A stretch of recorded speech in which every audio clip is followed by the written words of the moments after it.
Hello friends, e learning money के इस video में आपका स्वागत है। दोस्तों, इस वीडियो में सोवरेन गोल्ड बॉन्ड स्कीम के बारे में जानेंगे, डिटेल में जानेंगे। ध्यान देना, अगर सोशल स्टेटस के लिए आप गोल्ड लेना चाहते हो तब तो आपको फिजिकल गोल्ड ही लेना चाहिए, क्योंकि उसका आप ज्वेलरी बनवा सकते हो, आभूषण बनवा सकते हो, शादी समारोह में आप उसको पहन भी सकते हो। लेकिन अगर आपको गोल्ड में इन्वेस्टमेंट करना है तब तो गोल्ड बॉन्ड स्कीम आपके लिए फायदेमंद हो सकता है।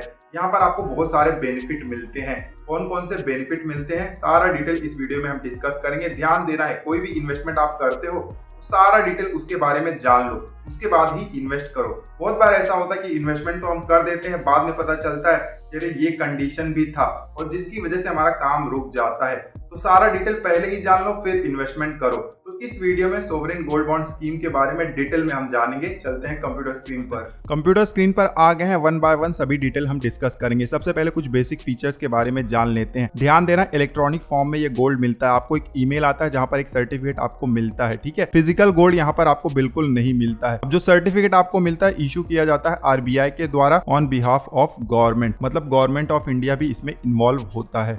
कौन बाय कर सकता है इसको? Resident individual. Non resident individual bye नहीं कर सकते हैं, सिर्फ resident individual. HU of Hindu undivided family trust, उसके अलावा यूनिवर्सिटीज और चैरिटेबल इंस्टीट्यूशन, ये सब एंटिटी है जो बाय कर सकते हैं गोल्ड बॉन्ड स्कीम में, ठीक है। कुछ और इंपॉर्टेंट फीचर हम जान लेते हैं। ज्वाइंट होल्डिंग अलाउड है, दो लोग मिलकर भी गोल्ड बॉन्ड स्कीम में परचेस कर सकते हैं। नॉमिनेशन फैसिलिटी भी अवेलेबल है, ये एक अच्छी बात है। ऑन बिहाफ ऑफ माइनर भी आप गोल्ड परचेस कर सकते हो, ठीक है, तो ये भी एक अच्छी बात है। कहां पर परचेस किया जा सकता है? पोस्ट ऑफिस में परचेस किया जा सकता है, BSE और NSE में। अगर आपका डीमेट अकाउंट है तो भी आप परचेस कर सकते हो। ब्रोकर के थ्रू नोटिफाइड बैंक में भी कर सकते हो, जैसे कि SBI, कोटक बैंक। उसके अलावा stock holding corporation of India के जरिए भी आप परचेस कर सकते हो। इन्वेस्टमेंट लिमिट क्या है? 1 ग्राम मिनिमम आपको लेना ही होता है। उसके बाद जो डिनोमिनेशन है वो भी 1 ग्राम का है, मतलब 1 ग्राम, 2 ग्राम, 3 ग्राम आप परचेस कर सकते हो। ध्यान देना, 1.5 ग्राम, 2.5 ग्राम ऐसे परचेस नहीं कर सकते हो, ठीक है। मैक्सिमम जो लिमिट है वो 4 kg का है पूरे साल भर में, और ये लिमिट इंडिविजुअल और हिंदू अनडिवाइडेड फैमिली के लिए है। ट्रस्ट और दूसरे एंटिटी के लिए मैक्सिमम लिमिट 20 kg का है पूरे साल भर में। जब आप खरीदते हो तो पेमेंट का क्या ऑप्शन आपके पास अवेलेबल होता है? कैश आप पे कर सकते हो, लेकिन 20,000 ही मैक्सिमम होता है। उसके अलावा डिमांड ड्राफ्ट या चेक आप दे सकते हो बैंक में। इलेक्ट्रॉनिक पेमेंट भी आप कर सकते हो, और इलेक्ट्रॉनिक पेमेंट में आपको 50 रुपए का डिस्काउंट भी मिल जाता है पर ग्राम, ठीक है।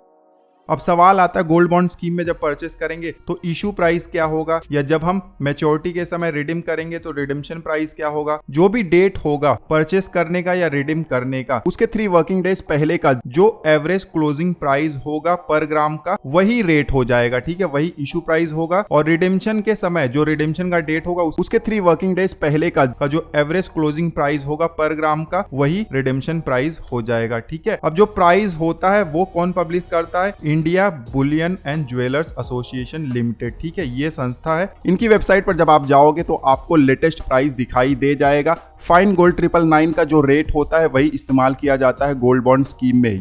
अब अगर आप इन्वेस्टमेंट करते हो तो कितने समय तक के लिए आपको इन्वेस्टमेंट करके रखना पड़ता है? मैक्सिमम 8 ईयर के लिए आपको इन्वेस्टमेंट करना पड़ता है। 8 साल के बाद ही आपका मैच्योरिटी पीरियड आता है। इंटरेस्ट कितना मिलेगा? ध्यान देना है, गोल्ड बॉन्ड स्कीम में अगर पैसा इन्वेस्ट करते हो तो इंटरेस्ट भी आपको मिलता है। तो यहाँ पर 2.5% पर एनम आपको इंटरेस्ट मिलेगा। इंटरेस्ट कब मिलेगा? हर 6 महीने में मिलेगा। ध्यान देना है, एनुअल रेट कितना है? 2.5%, लेकिन ये डिवाइड होके 6 महीने में मिलेगा, ठीक है।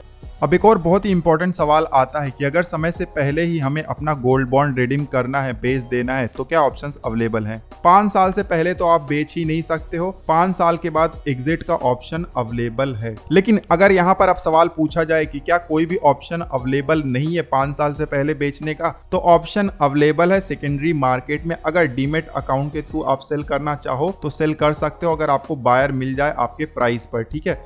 अब एक बहुत इंपॉर्टेंट फैक्टर के बारे में जान लेते हैं, टैक्सेबिलिटी। कितना टैक्स लगेगा या क्या एग्जेम्पशन अवेलेबल है? अगर आप गोल्ड बॉन्ड मैच्योरिटी तक होल्ड करके रखते हो तब तो आपको कोई भी long term capital gain tax नहीं लगेगा। लेकिन अगर 8 साल से पहले ही आप रिडेम्पशन कर लेते हो, मतलब सेल कर देते हो, तब तो आपको long term capital gain tax लग सकता है। अगर कैपिटल गेन होगा तो ठीक है, अगर लॉस हो गया तब तो कोई बात नहीं, लेकिन गेन होगा तो लॉन्ग टर्म कैपिटल गेन लग जाएगा। उसके अलावा जो इंटरेस्ट हमें मिलता है हर 6 महीने में, वो भी टैक्सेबल होता है। उसको अदर सोर्स में दिखाना होता है, उसके ऊपर भी टैक्स लग सकता है।